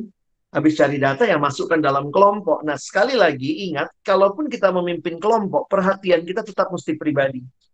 Jadi jujur aja, saya berpikir begini. Ini saya bilang sama teman-teman di Jakarta, mungkin kita mesti berani mengubah pola kita. Selama ini pola di Jakarta, mahasiswa baru datang, kita bikin kebaktian. Wah, kebaktian, dapat data. Habis dapat data, kebaktian ditantang. Baru setelah kebaktian itu, barulah mereka dimasukkan ke kelompok-kelompok kecil berdasarkan data yang ada. Nah, itu kan pola selama ini. Tangkap dulu ikannya semua, baru bagi-bagi. Masukkan ini, sini, ini, sini, ini, sini. Saya bilang, jangan-jangan sekarang, begitu kita dapat data, langsung aja bagi kelompok. Daripada kita tunggu kebaktian besar dulu, baru bagi kelompok, sementara kebaktian besar itu sekali lagi nggak personal, saya datang kebaktian besar yang saya nggak kenal satupun orang di dalamnya. Ya udah, saya pendengar aja, setelah selesai saya keluar. Ditanya, mau ikut kelompok? Ngapain? Saya nggak ada kenal orang di dalam. Tapi kalau mungkin kita begitu dapat data, misalnya anak kelas 10 nih, sekian yang Kristen, datanya langsung kita bagi. Setiap kakak pegang 3 anak atau 4 anak. Maka kita dampingi. Nah ini memang masalah. Itu nanti jadi PKK-nya. Saya nggak tahu nih. Tapi bagi saya sebelum, mungkin bukan PKK-nya, tapi kita udah langsung bagi. Sehingga dari situ apa yang kita lakukan? Kita mulai bangun tuh. Doa sama dia. Terus kita coba bayangkan kalau kita jadi anak SMA ya. Ini saya bicara misalnya untuk anak SMA. Minggu pertama dia masuk, apa kira-kira yang jadi pergumulannya? Jadi ini yang saya pikir, pendekatan kita yang sensitif. Jangan pendekatan, bukan jangan lah ya. Hati-hati kalau kita pendekatannya dari bahan kita. Itu kan orang perkantas begitu ya. Pokoknya kita tidak mau dengar dia punya cerita apa. Yang penting pokoknya begitu masuk dia mesti belajar doa, saat teduh. Dia mesti belajar menggali firman. Tapi mungkin kita sekarang lebih sensitif karena kita belum pernah ketemu anaknya. Kita coba pikir, minggu pertama kalau dia masuk, kira-kira apa pergumulannya? Misalnya, oh minggu pertama itu mulai sibuk-sibuknya belajar online, mulai ini. Maka kita mungkin minggu itu perhatiannya adalah, gimana deh, susah nggak belajar online-nya. Tapi itu mungkin kamu tanyanya per pribadi ya, ketimbang di grup WA, lalu kita blast, gimana, silakan jawab. Saya pikir nggak begitu. Polanya harus pribadi, touch pribadi. Lalu dari situ akhirnya kita bangun kedekatan. Kedekatan itu terbangun karena ada komunikasi sih bagi saya. Nah, komunikasi yang paling dasar bagi kita orang Kristen, kedekatan terjadi kalau kamu berdoa bagi dia. Jadi doronglah semua benar-benar nyebut nama orang itu dalam doa, bawa mereka dalam pergumulan kita, dan benar-benar perhatikan dengan tulus, berjalan sama mereka. Nah, walaupun kita tidak pernah ketemu langsung, bagi saya Tuhan bisa menjalin hati karena terbukti Paulus sama jemaat-jemaat yang dia surati. Saya sama Kak Anto mungkin bisa cerita dulu ya. Kami waktu SMA, mungkin Kak Anto masih ingat, kita punya adik yang jarang-jarang kami ketemu. Biasanya kami cuma telepon. Jadi itu masih ingat kok. Masih lah. Gimana itu? Kita jarang loh ketemu adik itu ya. SMA berapa dia dulu? SMA 6 ya? SMA 6 loh itu. SMA 6 ya? Mesnya itu ya. Rumahnya di dekat pintu masuk Unhas, pintu keluar Unhas ya. Iya. Dan kami cuman komunikasi sama dia lewat telepon tapi rutin. Saya, Anto, kita ke rumahnya mungkin berapa kali toh? 2 kali ya? Cuma 2 kali kali. Ambil mangganya ya. Iya, ambil mangga. Jadi waktu itu kami mendekati siswa tanpa pernah ketemu loh di masa itu, dalam arti yang ketemu rutin ya. Tapi kita jadi teman baik, teman doa begitu. Nah, saya coba lihat dari situasi yang itu, dan saya pernah alami satu juga di Jakarta. Ada satu adik, saya datang ke sekolahnya, itu tahun 90-an lah, jadi belum ada HP-HP-an ya. Saya datang ke sekolahnya, lalu kemudian kayak klik lah hatinya sama dia. Terus kemudian waktu pulang saya minta nomor teleponnya, terus saya mulai telepon dia. Telepon, dia punya pemimpin kelompok, cuma memang kelompoknya nggak jalan. Jadi akhirnya dia nikmati juga. Saya menemani, akhirnya kayak punya jadwal rutin. Saya telepon dia setiap hari Minggu jam 2 siang, saya ingat itu. Setiap hari Minggu jam 2 siang, saya telepon dia selama, lumayan teratur teman-teman ya, itu selama kurang lebih 1,5 tahun. Nggak pernah ketemu. Ketemu cuma di retret, lalu ketemu di Natal sekolah, selebihnya kami teleponan, dan waktu itu belum ada HP, jadi saya telepon ke rumahnya, itu bisa telepon dari awalnya 10 menit, 15 menit, lama-lama bisa PA, bisa apa, dan akhirnya sekarang dia jadi salah satu dokter spesialis, dan tetap ada kedekatan secara hati, karena saya pikir iya ya, saya pernah benar-benar doain dia, dan jadi pertemuan fisik pasti sangat indah. Tapi kalaupun tidak, karena kondisi, saya yakin Tuhan sangat kreatif. Tuhan pun nggak pernah ketemu fisik sama kita ya. Kok bisa deket ya? Ada Roh Kudus gitu ya. Kemarin Bang Tadius ingetin itu. Ingat loh, Tuhan kita virtual, Lex. Nggak pernah kelihatan. Iya juga sih. Bagi saya, terus kita melihat kalau nggak bisa ketemu, langsung nggak bisa deket. Nggak gitu juga gitu ya. Thank you. Ada yang lain mungkin mau share? Nggak mesti saya ngomong. Silakan, ada Kak Budianto di sini. Ada Kak Arianto. Ada Kak Feng. Ada Lenny. Silakan.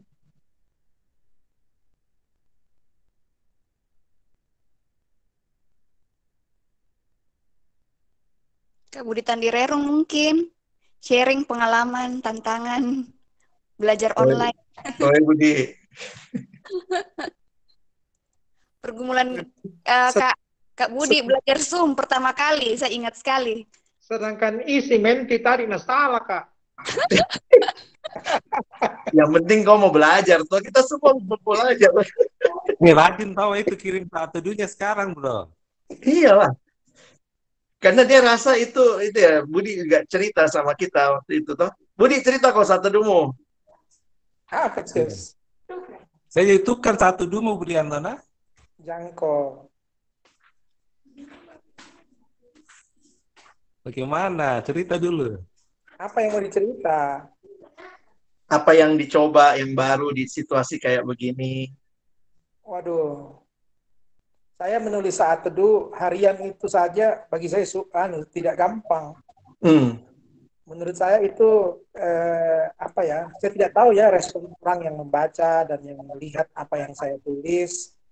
Tapi saya paling tidak berpikir begini, kadang-kadang proses share saat teduh kan sejak pandemi baru saya mulai aktif merutinkan membuat santapan harian itu yang harianku satu itu dalam bentuk tulisan gitu loh. Nah, cuman memang ada kadang-kadang saya berpikir bahwa apakah tulisan yang saya buat itu tidak justru membebani orang yang membaca. Itu banyak bertumbuh segala sesuatu konten dan tulisan dengan berbagai versi dan macam-macam oleh orang. Jadi kadang-kadang kalau saya tadinya mengirim kepada satu orang terus kemudian tapi kan tidak pernah ya diri tapi tidak pernah ada respon gitu ya. Malah ya, ada perasaan dalam diri bahwa jangan-jangan malah membebani orang gitu loh. Jangan sampai orang aduh datang lagi nih, masuk lagi nih, membosankan bagi dia kan. Nah, kadang-kadang itu Lex yang pikirkan di dalam benak, karena saya kembalikan ke diriku juga. Semua hal yang masuk ke saya tidak semua saya lihat. Gitu. Betul. Tidak semua saya lihat. Tidak semua saya buka aja, saya baca pun tidak. Saya cuma buka. Kalau kadang-kadang kalau memang itu sesuatu yang menarik baru saya kasih jempol atau saya pas saya lagi momen untuk melihatnya jadi saya baca. Tapi tidak selamanya, tidak semua. Ya, jadi itu kadang-kadang yang mungkin secara perasaan saja. Tapi akhirnya saya berpikir bahwa tidak ada orang yang berarti diam-diam dia bilang bahwa boleh Kak saya share lagi ke orang lain. Iya. Ada. Nah, itu menguatkan ya, meneguhkan ya. Menguatkan, walaupun ada beberapa yang ini bilang ke saya share ya, saya rutin ya. Terus ada juga yang pernah bilang, jangan berhenti. Kalau misalnya saya sampai, kadang-kadang saya sibuk sekali, akhirnya sampai jam 12 malam saya bikin. No. Karena ada juga yang memang bilang, walaupun ya berapa orang, dari semua orang yang saya kirim, tapi itu cukup memberikan,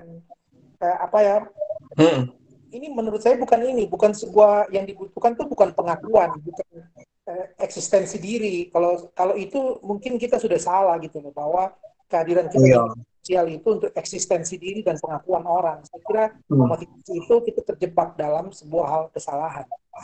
Iya. Tidak boleh ke situ. Nah, cuman yang saya motivasi ke diriku, minimal saya sendiri mendalaminya waktu saya membuatnya tulisan itu. Minimal dibandingkan saya ini saat teduh yang saya baca dan cukup. Tapi ketika saya menulis, saya bisa 2 jam loh Lex membutuhkan waktu untuk menghasilkan tulisan yang tidak panjang itu. 2 jam karena saya gali. Saya seperti PA pribadi dan menemukan insight dan mencoba untuk menulis kalimat-kalimat yang mencoba sederhana yang bisa dipahami. Itu butuh waktu, itu butuh tenaga pikiran. Kadang saya lelah juga, saya astaga yang begini saya tidak tahan. Apalagi kalau aku tiap hari bikin video ini. Tiap hari videonya ke Alex itu kan di mana-mana dan bukan cuma satu jenis ya.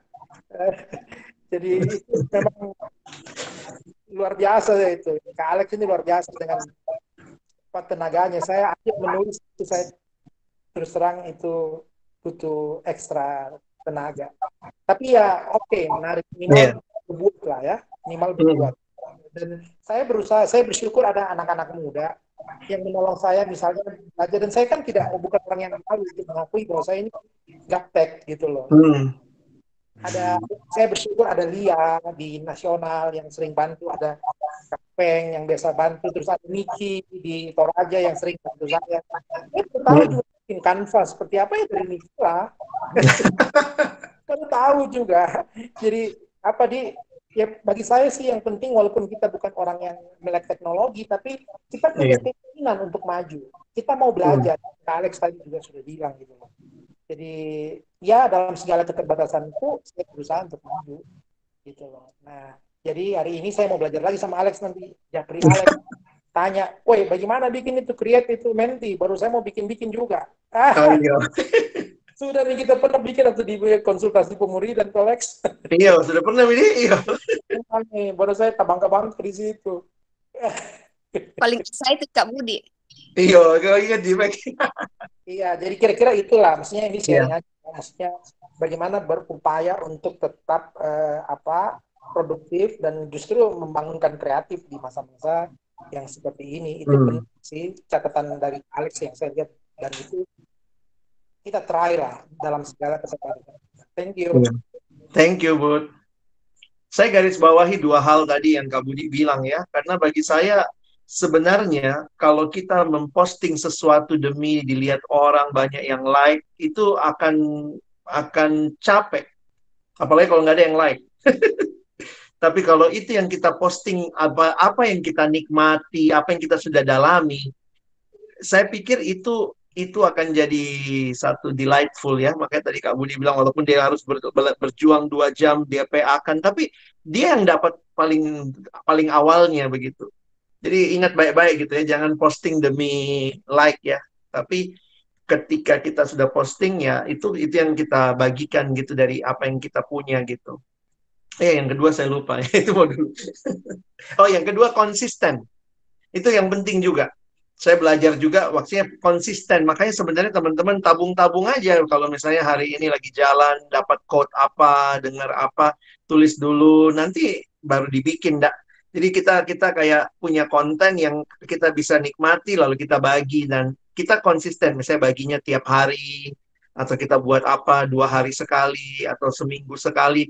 Nah, biasanya dengan kekonsistenan itu sebenarnya nolong juga kita untuk tidak malas, kita terus bisa share, tapi juga itu membangun budaya sama yang dengar. Karena lucu ya, kayak misalnya Kak Budi ya, kalau dia share gitu, begitu dia tidak share, pasti ada yang marah. Kak, kenapa tidak di-share? Orang ada lagi yang bilang, saya share biasanya ke grup keluarga aku, itu mana ini hari? Jadi orang lain yang nanya gitu. Saya kadang-kadang kalau dengar seperti itu ya, walaupun dia nggak pernah komen kalau kita kirim, tapi ternyata cara Tuhan lah untuk, ya mungkin kita pun tenggelam yang kita kirim banyak sekali, soalnya orang kirim macam-macam. Tapi paling tidak lingkaran pengaruhnya adalah orang-orang yang dekat sama kita. Jadi konsisten penting ya. Oke. Terima kasih banyak. Saya pikir sudah. Jangan sampai kita mengikuti Zoom fatigue atau Google Meet fatigue. Oke, saya boleh tutup doa mungkin Lena sebelum kita foto-foto sebagai bagian penting dalam pertemuan. Kak, sebelum berdoa Kak, kita nyanyi dulu, terus nanti Kakak tutup sekalian. Oke, terima kasih. Ya. Oke Kak. Oke teman-teman, saya yakin bukan cuma saya yang diberkati ya. Kita semua diberkati melalui sharingnya Kak Alex dan juga sharing dari kakak-kakak yang lain tadi mengenai pengalaman bagaimana menggunakan media online di dalam masa pandemi ini, di dalam mengerjakan pelayanan kita. Terima kasih Kak Alex untuk pelayanannya, kiranya Tuhan terus memberkati juga di dalam setiap pelayanannya dan juga semakin banyak orang yang diberkati melalui pelayanan Kak Alex. Rekan-rekan, pujian kita sudah ditebus olehnya. Ini menolong kita, mengingatkan kita juga untuk menyadari bahwa Tuhan sudah memberikan kita hikmat, memberikan kita kemampuan, bahkan Tuhan sudah memberikan talenta bagi kita untuk memikirkan, untuk merencanakan, dan juga untuk melihat setiap peluang-peluang yang Tuhan bukakan bagi kita untuk terus melayani secara efektif, walaupun di dalam kondisi yang terbatas ini.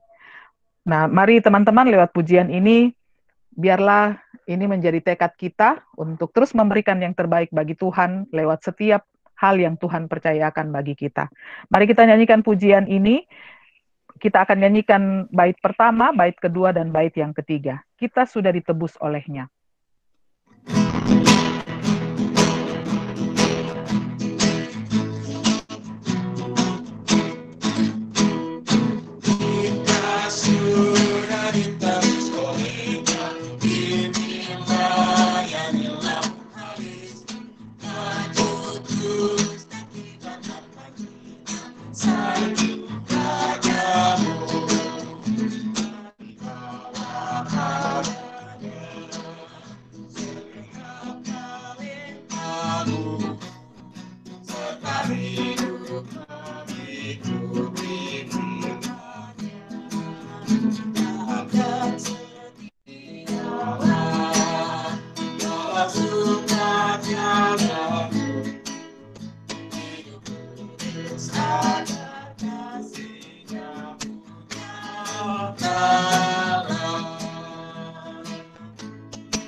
bukan jalan, hidupku ada kasih-Nya nyata. Silakan Kak Alex pimpin kita berdoa.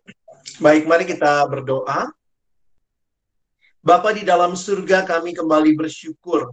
Di akhir seluruh rangkaian pembinaan kami boleh menyerahkan sekali lagi seluruh hidup kami yang sudah Tuhan tebus untuk melayani-Mu, melayani generasi ini di mana Tuhan hadirkan kami. Terima kasih buat teman-teman yang hari ini boleh bergabung bersama. Terima kasih buat setiap firman, setiap pemaparan, setiap sharing, pengalaman, diskusi kami. Biarlah makin menolong kami juga mengerjakan panggilan Allah di dalam generasi ini. Secara khusus hamba berdoa bagi teman-teman dari BPC Sulawesi Selatan dan seluruh regio yang ada dan dikoordinasi di bawah Sulawesi Selatan di dalam evaluasi rapat kerja yang akan dilakukan sampai besok. Biarlah Tuhan menolong memberikan ide-ide yang segar, pemikiran-pemikiran yang mendalam, hal-hal yang praktis bisa dilakukan demi melayani generasi ini secara khusus dalam situasi pandemi yang sedang kami alami. Sekali lagi kami bersyukur buat kebersamaan kami hari ini, dan tolong kami juga boleh terus disegarkan untuk hidup dan melayani Tuhan. Kami sekali lagi bersyukur menutup pertemuan kami dalam nama Tuhan Yesus Kristus, penebus dan juru selamat kami yang hidup. Kami sudah berdoa. Amin. Oke, makasih Kak Alex. Silakan teman-teman bisa dibuka, diaktifkan kameranya. Kemudian nanti kita akan foto bersama. Mungkin juga setelah ini minta waktunya sedikit. Mungkin ada hal-hal yang masih disampaikan oleh Kak Feng. Nanti setelah foto kita akan mendengarkan kalau masih ada yang mau disampaikan untuk kegiatan kita besok. Silakan teman-teman diaktifkan kameranya, Kakak dan teman-teman, supaya kita bisa berfoto. Nah, nanti mungkin Sam bisa arahkan kita. Nanti saya bantu, Kak. Oh, silakan.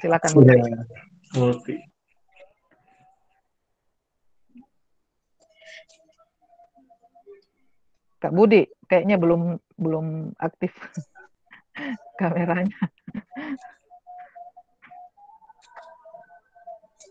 Silakan. Oke, siap.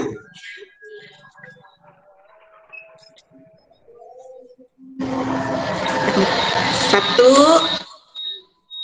dua, tiga.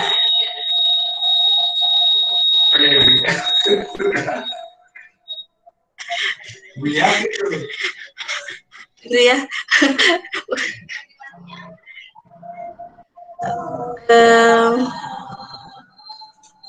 Sekali lagi ya kakak-kakak, mohon sekali lagi saya full screen dulu.